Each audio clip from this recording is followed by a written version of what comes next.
ব্যবসার বাণিজ্যের ক্ষেত্রে বাংলাদেশের ভারতকে ছেড়ে পাকিস্তানের দিকে ঝুঁকছে না। বাণিজ্য সক্ষমতা বৃদ্ধি ও দেশের স্বার্থ বিবেচনা করে অন্তর্বর্তী সরকার এসব ক্ষেত্রে সিদ্ধান্ত নিচ্ছে, জানিয়েছেন বাণিজ্য উপদেষ্টা।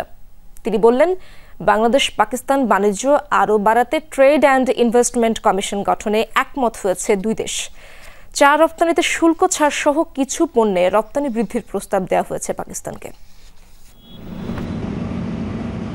বাংলাদেশ ও পাকিস্তানের মধ্যে আমদানি রপ্তানি বাণিজ্য প্রায় 87 কোটি ডলার। এর মধ্যে পাকিস্তান রপ্তানি করে প্রায় 79 কোটি ডলারের পণ্য, আর বাংলাদেশের রপ্তানি মাত্র 8 কোটি ডলার। দ্বিপাক্ষিক বাণিজ্যের এই প্রেক্ষাপটে সচিবালয়ে দুই দেশের বাণিজ্য উপদেষ্টা ও মন্ত্রীর বৈঠক। দীর্ঘ বৈঠকে আমদানি রপ্তানি বৃদ্ধির বিষয়টি প্রাধান্য পেয়েছে। বাংলাদেশের পক্ষ থেকে চা রপ্তানির ক্ষেত্রে শুল্ক সুবিধা চাওয়া হয়েছে, অনুরোধ করা হয়েছে হাইড্রোজেন পারঅক্সাইডে আরোপিত অ্যান্টি ডাম্পিং ট্যাক্স তুলে দেওয়ার। পাকিস্তান থেকে মেইনলি আমরা বেশি আমদানি করি, কম রপ্তানি করি। এই বাণিজ্য ব্যবধানটা যদি কমানো যায় তাহলে সেটা বাংলাদেশের জন্য লাভজনক হবে। কৃষি এবং খাদ্যপণ্য আমাদের যেমন ফল রপ্তানি এবং আমদানি আমরা দুটো নিয়ে আলোচনা করেছি। আমাদের আনারস রপ্তানি নিয়ে আমরা কথা বলেছি। আমরা 1 কোটি কেজি চায়ের রপ্তানির সম্ভাবনা নিয়ে আমরা কথা বলেছি, যেখানে তারা শুল্কমুক্ত আমাদেরকে প্রবেশ অধিকার দিবে বাজারে। দুই দেশই মধ্যবর্তী পণ্য আমদানিকারক দেশ, এজন্য যৌথভাবে বা এফডিআই আকারে পণ্য উৎপাদন নিয়ে আলোচনা হয়েছে।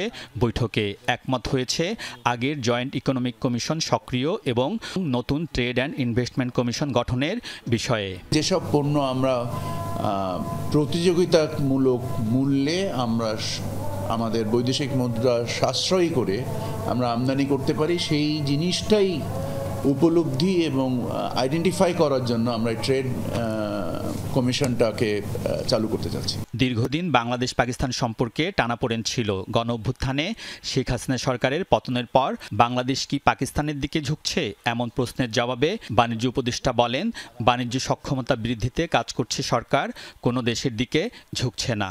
আমরা সবার দিকে ঝুঁকছি। আমরা যুক্তরাষ্ট্রের দিকে ঝুঁকছি, আমরা ভারত থেকে পেঁয়াজ আমদানি করছি। আমাদের যেখানে দেশের স্বার্থ জড়িত আমরা সেখানে তার দিকেই ঝুঁকছি। আমাদের সর্বাগ্রে Bangladesh.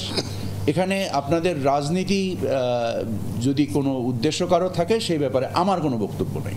I am not a politician. পলিসিগত সিদ্ধান্ত নেয়ার ক্ষেত্রে অন্তর্বর্তী সরকারের কোনো বাধ্যবাধকতা নেই বলেও জানান বাণিজ্য উপদেষ্টা। পলিসি সিদ্ধান্ত নেওয়ার ক্ষেত্রে কি আমাদের কোনো সীমাবদ্ধতা রয়েছে?